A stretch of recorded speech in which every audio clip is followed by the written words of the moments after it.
Welcome, Master Gardeners. It's a group that I probably should have joined before I started farming.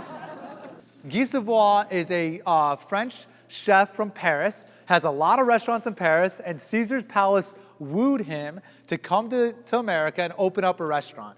And this restaurant was going to be the most expensive in the country, and it was going to be the most pretentious in a lot of ways.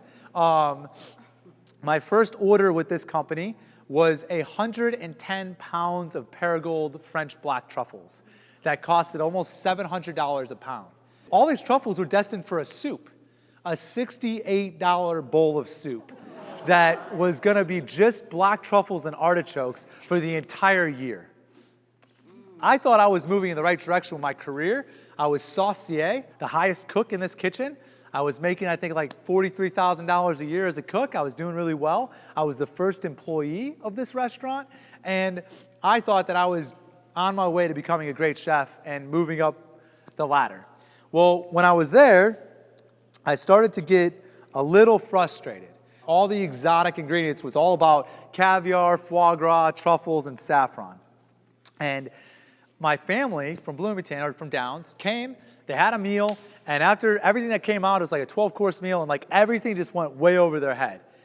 And I didn't understand it. My dad was like, he'd get in big arguments with me, like, why are you tourneing a carrot? Like, why not just cut the carrot? And I'm like, no, it's gotta have, I'm like, but it needs 9 sides. Like, it needs to be tornadoed perfectly. And I went from this seasonal restaurant at Bradley Ogden's to this very pretentious restaurant at Caesar's Palace called Guy Savoy, and I had this epiphany. I was like, you know what? If I want to be the greatest chef in the world someday, I don't think that I should try to scour the globe for the rarest ingredients. But what should I do is I should make my meals the most inspiring and the most impactful and the most sustainable. I believe that all of the world's problems in some way can be solved at the dinner table. Being raised here and then going to these really high-end restaurants, I kind of felt like I had went to both ends of the spectrum. I started where the industrial food system starts, and I also made it to the top. I can cook in any restaurant in the world. I know that.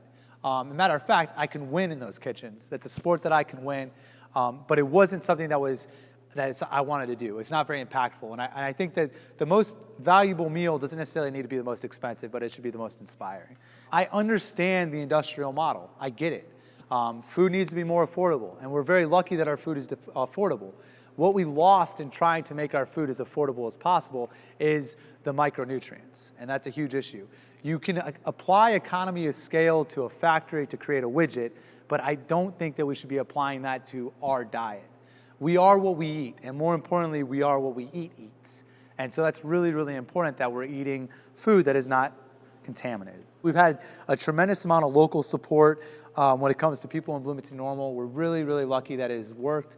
I was very nervous that Bloomington was not ready for this concept when I first moved back here. I'm convinced that it is not only ready, but this is going to be the home of Epiphany Farms for the next 50 to 100 years. And I thank everyone for your support and for your time, and I promise I'm going to get some heaters in here eventually. So yeah, thank you.